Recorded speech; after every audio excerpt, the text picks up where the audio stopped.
In this section on the Baroque, we're going to be talking about Italian Baroque painting as opposed to Italian Baroque sculpture and architecture. And for us, once again, it's going to have sort of one superstar of the period. So we begin with Michelangelo Merisi, who's otherwise known as Caravaggio. He actually takes his name from his hometown. And he becomes one of the most significant artists for the period. There really were two paths that Baroque Italian painters followed.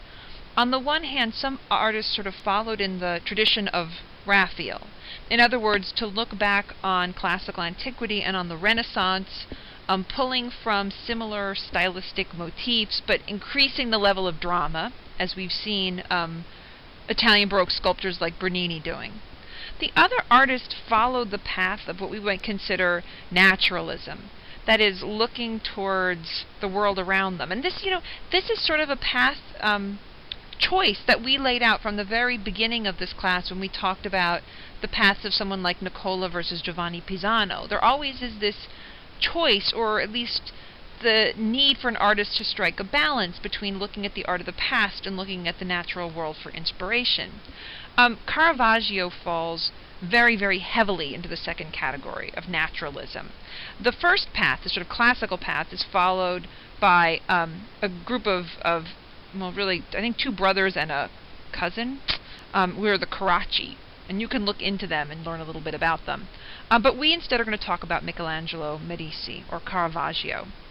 I begin by putting up this picture of him because I don't always think it's fair when we talk about artists of the Renaissance and the Baroque to really give too much attention to their personalities, to their private lives, and really discuss how those things affect their art, because the plain fact is they weren't supposed to affect their art. In other words, if we look at Cimabue versus Giotto, we're not supposed to be saying, well, Giotto has this kind of temperament. The artists were fulfilling commissions and performing certain tasks that they were assigned to do and following conventions and tradition. And so it really shouldn't be about the artist's personal beliefs. Caravaggio, however, has such a striking personal life that it always makes its way into discussion of his art, and honestly, pretty fairly so. So this is a portrait, really, of Caravaggio. Well, it's not a portrait. It's really, on the surface, it's a picture of David with the head of Goliath, which is a subject we've seen come up many times in the past. Presumably, I mean, his name was Michelangelo, so painting the subject of David would have been sort of attractive to him. He was aware of his namesake as sort of Michelangelo Buonarroti. But this is striking because it is a self-portrait of the artist. But the self-portrait is not David, as one would imagine that the painter would show himself sort of heroic and noble, like Raphael does when he includes himself among the great thinkers of the ancient world, but instead he is the severed head of Goliath. We know quite a bit about Caravaggio's life. He was trained as a painter, but really trained, I think, primarily by an artist who specialized in things like still life. He always struggled a little bit with the painting of the human body and things like perspective. He gets into trouble a lot, personally, during his life. It's said that he killed somebody. At least I think there's actually 2 murders associated with him. It was rumored that he had killed someone in his youth, but we know he's involved in another man's death in 1606, which leads him to flee the city of Rome, eventually make his way down towards Naples, and he ends up dying from the plague. Not from the plague, from some sort of malaria, I think it was, in 1610. So he has a very short career. He dies in his 39th year. Besides this issue of the murder, and I think that the story is that it occurred over a tennis match. In other words, he was gambling, and so was somebody else, and it ends up turning into a brawl, and he ends up murdering the other man. Although there have been some recent speculations that it actually had maybe to do with a love affair gone wrong, and so there's always a lot of discussion about that. Also about his sexuality, which there are varying theories on.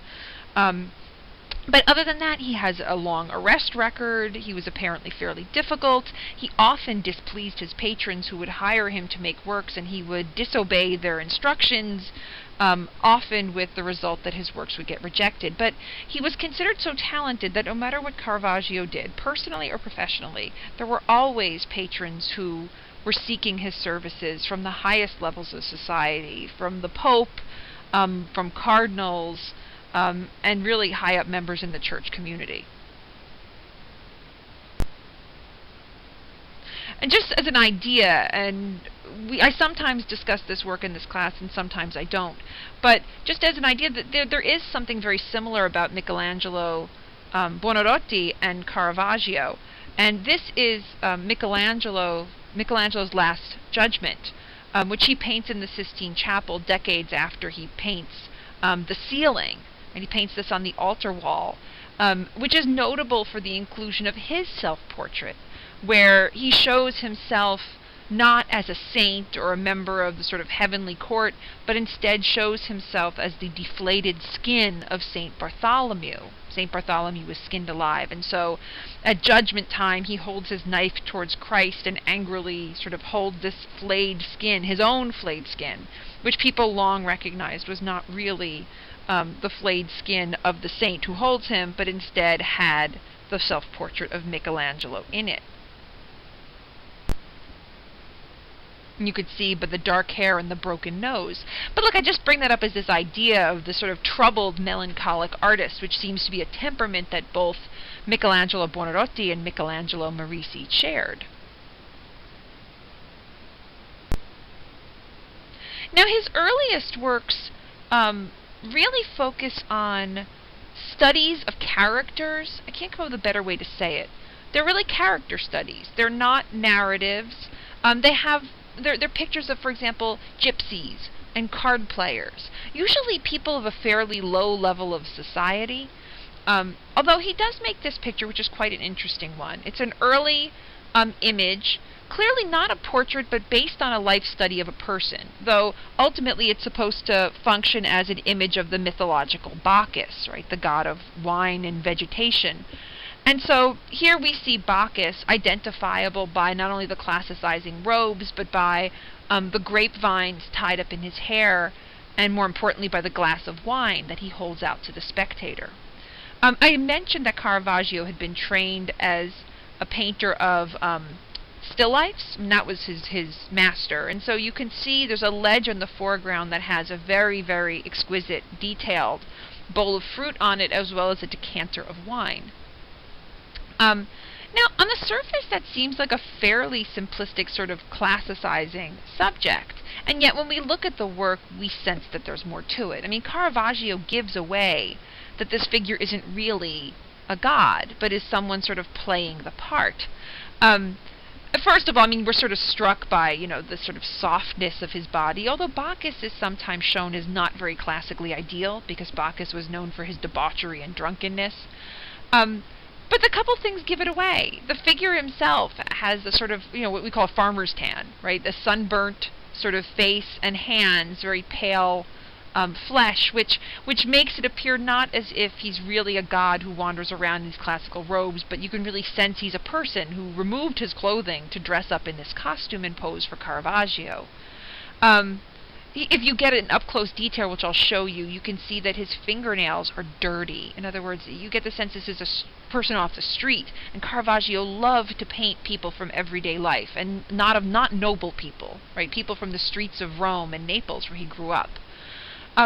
Further giving it away is that although the figure is dressed in these white robes and he leans on a couch that is also covered by a white cloth, that cloth sort of reveals underneath it this dirty, striped material, this blue and white striped material. In other words, it really gives away the fact that this is a character posing for Caravaggio.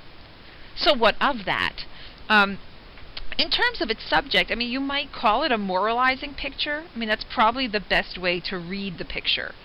In other words, it's an image of Bacchus holding out to us a glass of wine. So he's tempting us with wine, and we're supposed to read this as not being a good thing, and you could see that because, although it's very seductive, he holds out the wine, he's playing with this black ribbon that's tying his robes closed, so again, it's sort of seduction, with that look in his eyes, but it's matched by this foreground bowl of fruit, which is rotting, and when you look at it, you can see the brown spots on the surface. So it probably relates a lot to the idea of bosh, right? You know, the idea that there are these pleasures of the flesh, but they are fleeting and they rot away. Now there, by the way, are some details. Never mind the little markers on them. I got these from a website about the restoration of the picture, and so they had the little markers to show scale on it. But in the upper detail, you can see, by the way, that he was trained as a still life painter, so he's very much aware of things like reflection and the surface of the glass. But you can see those dirty fingernails, which make this seem like a less than ideal god.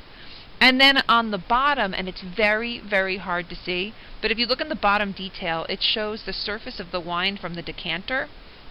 And if you notice, just to the left of the vertical white line, you will see the face of the artist, the self-portrait of the artist, shown sort of in three-quarter view, looking towards the right with a white collar.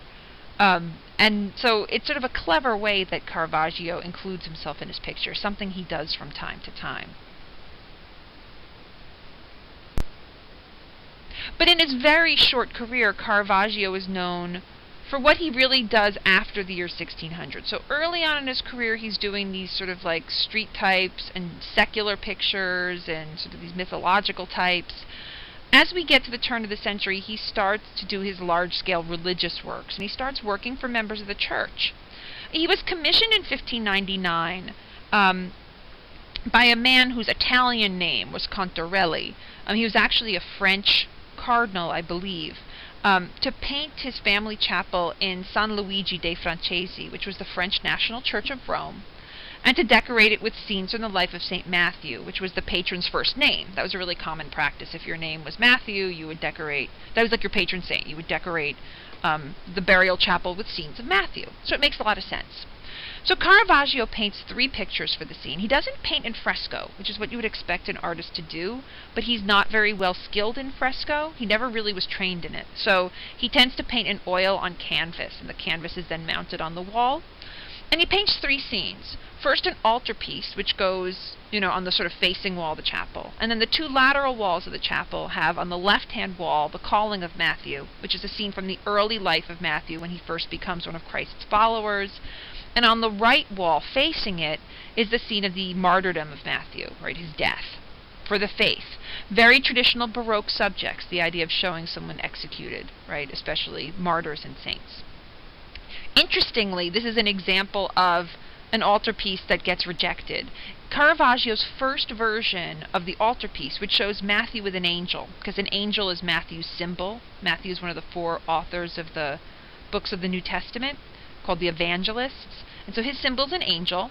And so Matthew is shown with an angel, helping him to write the scriptures. The first version of the picture, which I'm showing you in black and white, on the right-hand side, was rejected by the patron. Patron said, no thanks.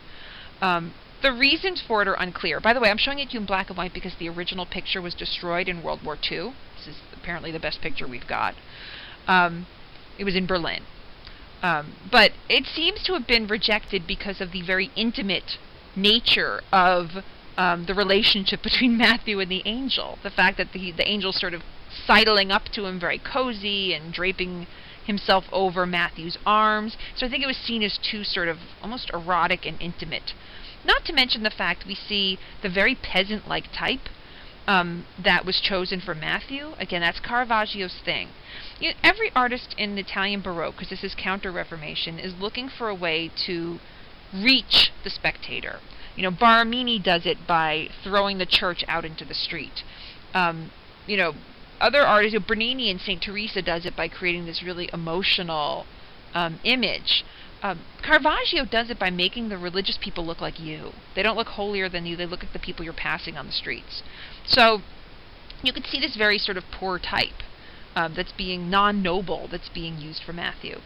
But the picture ultimately gets replaced by the altarpiece you see then installed in the chapel on the left. It's a really spectacular picture, but there is a separation now between Matthew and the angel. The angel just flies above and Matthew looks up at him to receive sort of inspiration.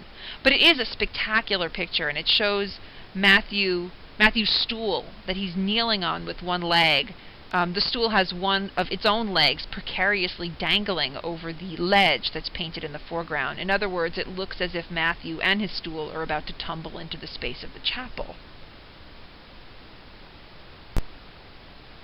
I had a detail of that. Now you can see it better, right? So you could see the angel sort of enumerating to Matthew what he should write, right? There's Matthew responding, and there's the spectacular detail of that foot of the stool down below. So, I mean, very much made to relate to the spectator, almost like we remember Mantegna doing in the Oculus of the Palazzo Ducale and the Camera degli Sposi in Mantua.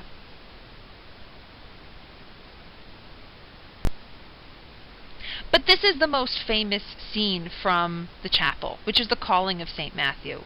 So this is the scene when Matthew, who was a money changer, is being shown approached by Christ and Peter, and he is called. I think he was Levi until he was called, and then he changes his name and he becomes Matthew. So this is the scene of the still sinful Matthew as he is about to be called. And the story goes that Caravaggio did not paint the scene the way he was told to paint it.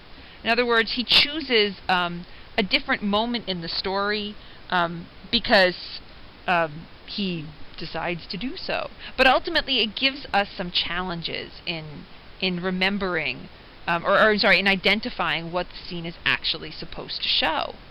Now, I will say something. When I say that he was criticized from time to time, there's a contemporary biographer who called him the Antichrist of painting, and that he was an omen of ruin and demise for painting. So, I mean, not all of his choices were well received. But the idea is that he was supposed to be showing Matthew joining Christ and his disciples. Instead, he chose the moment of Christ calling him, but before Matthew has sort of received the word.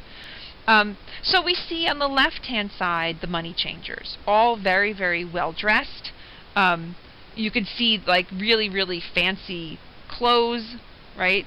Feathers in their hair. One of them wearing glasses, which is always a bad sign.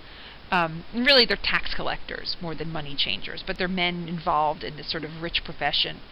And so you see, swords on the figures, very sort of, you look at their feet, they're very sort of active and moving. And then you see the sober figures of Peter and Christ moving in from the shadows on the right-hand side.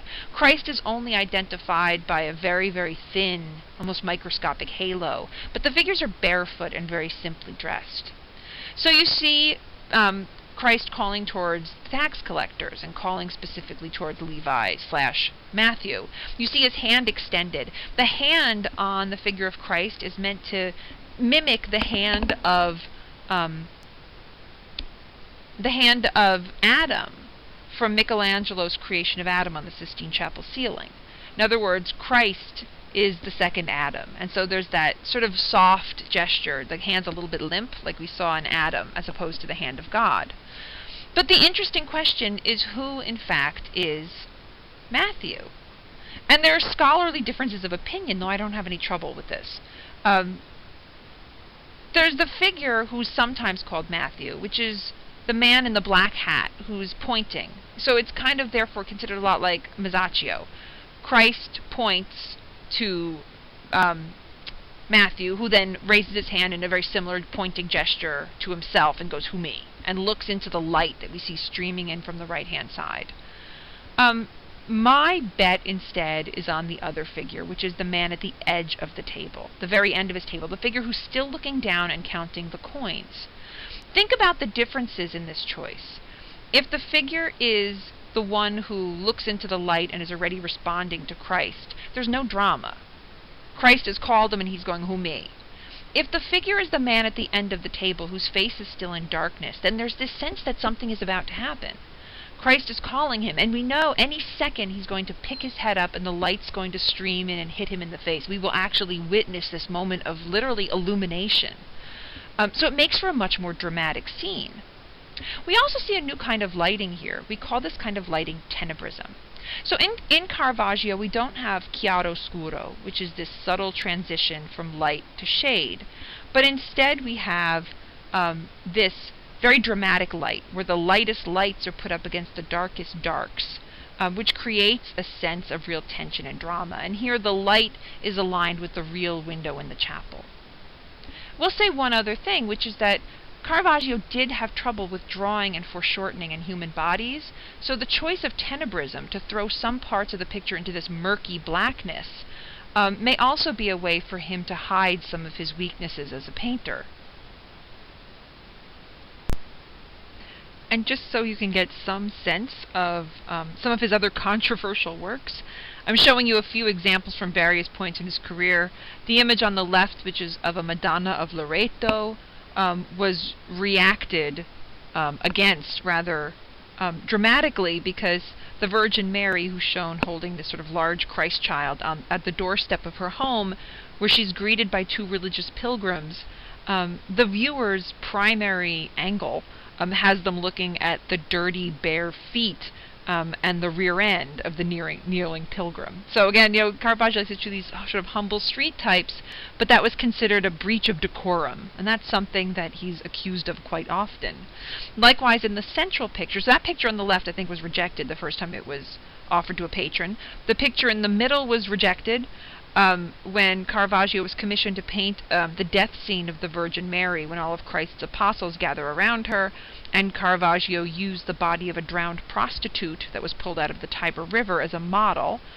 And then finally, just to get a little bit more of a further sense into his psyche, one of his latest works, which is a scene of the beheading of St. John the Baptist. Here's a detail where you see the executioner leaning over the already severed neck of St. John, and you see this blood spurting out of his neck onto the ground, and in the blood Caravaggio writes his name, Michelangelo. So, a very fascinating persona. And he dies in 1610, but he probably is the most influential Italian Baroque painter of the 16th century. Even though he has a short life, it's like Masaccio. And the reason is that he spawns an entire generation or two of followers who we call the Caravaggisti. Now, an example of one of these Caravaggisti is a female painter. Yes, it's the rare female painter we can actually talk about in this class, called Artemisia Gentileschi. Now, I say rare female painter, and it's not the female artist's fault. The plain fact was that at this point in time, even in the 17th century, it was not appropriate for a female to be an artist. She wasn't allowed to study from the male nude. She wasn't allowed to enter into most workshops. The only female painters we get tend to be daughters of painters who their father decides to train them in this workshop tradition. And Artemisia is one of them. And she actually has some real success, right? She was elected when she's 23 years old into the Florence Academy of Design, which was a big deal. It means that she was recognized as a real painter. Her father was a painter. His name was Orazio Gentileschi, and her father was one of these Caravaggisti, and so she is really as well. In other words, followers after the manner of Caravaggio. And you can see what it is that Artemisia gets from Caravaggio. What I'm showing you here on the right-hand side is a painting by Artemisia called Judith slaying Holofernes. On the left-hand side, in the upper corner, I'm showing you a painting of the same subject by Caravaggio. So here she's actually repeating a subject that had been recently painted by Caravaggio. She borrows not only the Baroque taste for the violent, the dramatic, but she also borrows this tenebrist lighting quality, where we get these very intense brights next to very black shadow. And again, the reason I think Caravaggio maybe resorts to such a thing, if you look at Caravaggio's picture, you notice that it's the tenebrism that allows him to not really focus on the foreshortening of the body of Holofernes, which, again, I think was a bit of a challenge for him. In any case, the subject shows a scene from the Old Testament apocryphal book of Judith, where Judith is a Jewish maiden in a town that has been under siege by the Assyrian general Holofernes. And so she decides essentially to take him out by spending time with him and sort of seducing him and getting him drunk, at which point, after several nights of this, she cuts off his head. And so we see her in each picture in the act of doing so, along with her maidservant, whose name is Abra. I put these up next to each other because it offers a very different take about gender. You don't often get to talk about gender in Renaissance and Baroque painting, but here we can. It's interesting to look at the two different takes by these different artists, both of whom we imagine relate to the subject. It's interesting. We assume that Caravaggio turns to these very sort of bloody subjects, these violent subjects, because of his own violent nature. So we really attribute it to autobiography. For Artemisia, we have a very similar story. Artemisia, right, so she's a painter in her father's workshop, and when she's in the workshop, she's raped by another member of the workshop, a man named Agostino Tassi, who specialized in painting architectural paintings. And it went to trial. We have the transcripts of the trial and the records, and he was actually found guilty and did face jail time as a result, which that already is a pretty rare and sort of remarkable event, and her father backed her up. But it's interesting to look at the two different takes then. You know, Caravaggio's, whose Judith is very tentative and unsure and actually quite unconvincing in the way that she pulls the sword across Holofernes' neck, and there's a real focus on the male, the Holofernes' expression and face and the spurting blood. Artemisia's take is quite a bit different. It's more violent. I mean, Judith is determined and strong, and may actually be a self-portrait of Artemisia. I mean, look, after her rape, she spends a lot of time painting scenes of virtuous women and horrible men. I mean, look in your book, there's a picture of Susanna and the elders. It's a similar situation. She paints also virtuous women who kill themselves, like Cleopatra. I mean, this is sort of her theme. And she is a sort of self-portrait. And you'll notice that on Judith's arms, right, her left arm, there's a gold bracelet, and it actually has classical scenes on it. One of which, the one that's showing, is a figure of Artemis, right, the goddess. And so it's her name, goddess, if you will, right? Artemis is Artemisia. So she sort of signs it by that jewelry and on the figure of Judith on her strong arm. You'll see that she shows herself as very strong and powerful and determined, but that it really is the will of God what she does. Notice the way that the sword, which people have noted that the way she handles the sword, she's not cutting his neck from the front. She's actually pushing it through the back of his head, like it's especially sort of violent. But you'll see that the way that she holds it vertically on the central axis of the picture, it turns the sword into a cross. Otherwise, this picture is this wonderful engagement of arms, right? These parallel arms of Judith coming from the side with the sword, the upright arm of Holofernes against Abra's chin, met by her downward arms restraining him on the bed, all of it done with this incredibly dramatic lighting and this violent choice of moment.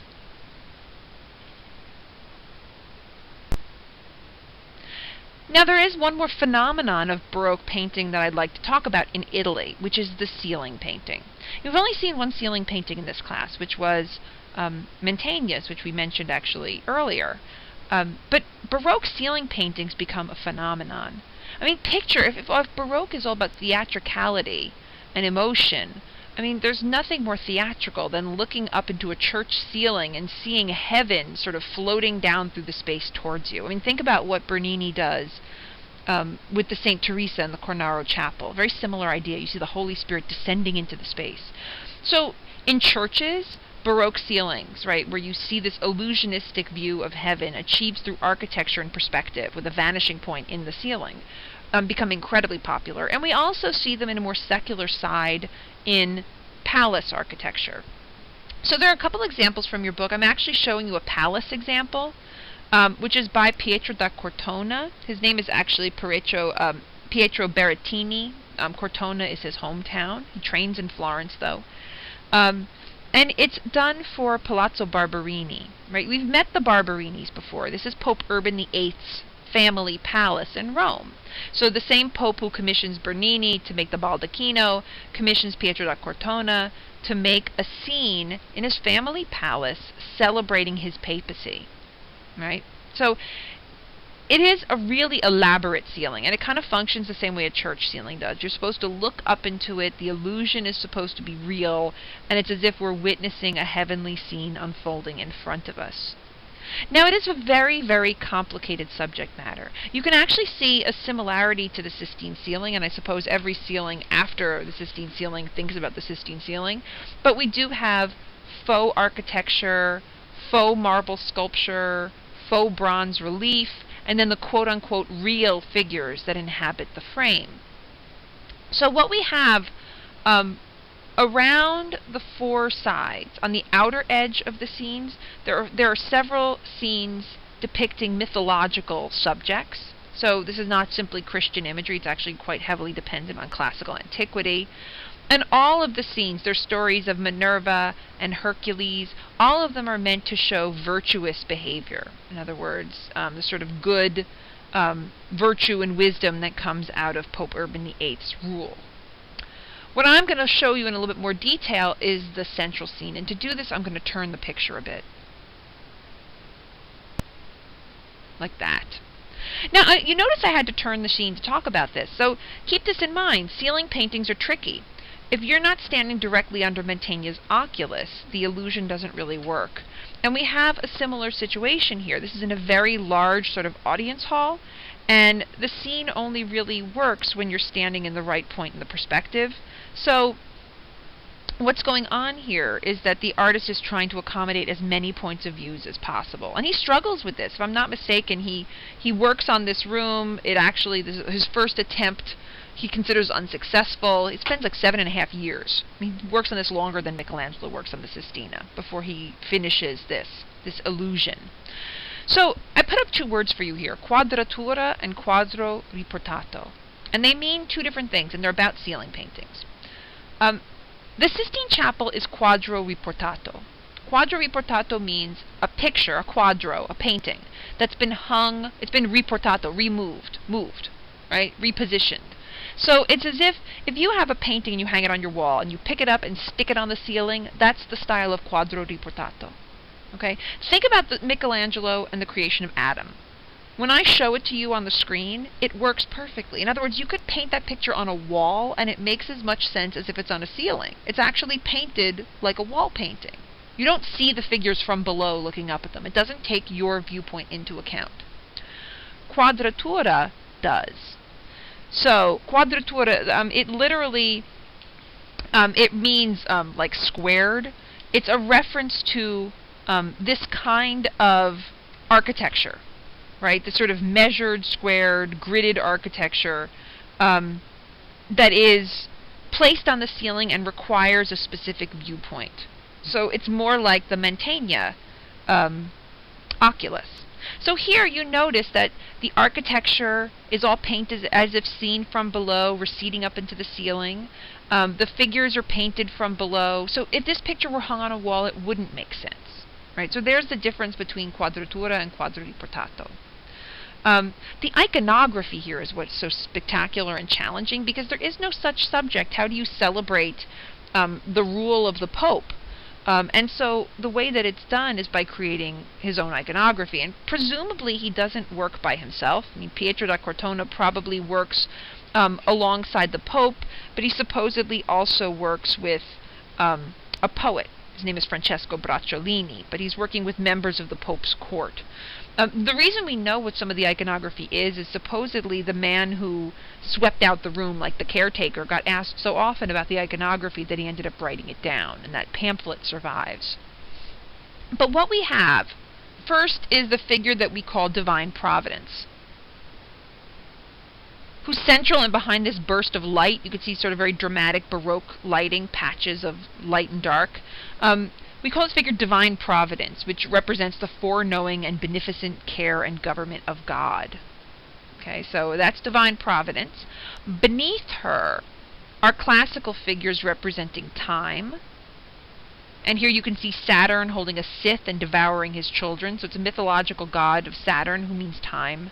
And on the other side, the Fates, who are knitting and winding thread. You see that there.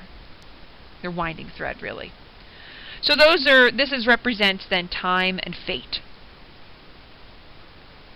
Just above Divine Providence is the figure who we usually call Immortality or Fame, who's flying in with like a crown of stars towards Divine Providence, and then or away from Divine Providence and towards the image we see up above. So what is it that we see, that sort of central element? Well, first we have a laurel wreath, and laurel wreaths themselves symbolize immortality. And we have the three cardinal virtues holding up this laurel wreath, and those are the figures of faith, hope, and charity. And you'll notice in between, or in the middle of the laurel wreath, are three golden bees, which are the Barberini bees. Remember, that's their family emblem that we saw all over the baldacchino. At the top of this laurel wreath, you can see two more of these sort of angelic figures that are flying, one holding the crossed keys of St. Peter, right, the symbol of the papacy, the other one holding the papal tiara. So all of this is meant to symbolize the immortality and the fame and the triumph and the goodwill and the morality and the virtue of the Barberini family under the guidance of the Pope. Really, really spectacular. As for the effect, I wanted to show you a scene so you can actually see what it looks like to be in the room. I believe the scene down below is one of Minerva in the battle between the gods and the giants. So you see the sort of giants looking as if they're about to fall into the space of the room. This wonderful sort of paragone moment between the real Herculean bodies of those giants next to the writhing stone figures in the architecture. But you can also see the sense that you're looking at the figures of time and fate from below, as we can see the clouds underneath that they're seating on, and the way that those clouds billow out from around the illusionistic architecture. Just the kind of sort of theatrical effect that the Baroque ceiling was attempting to achieve. And when we come back, we're going to be considering a new venue, which is that we're going to move back to Northern Europe and to look at Baroque painting there.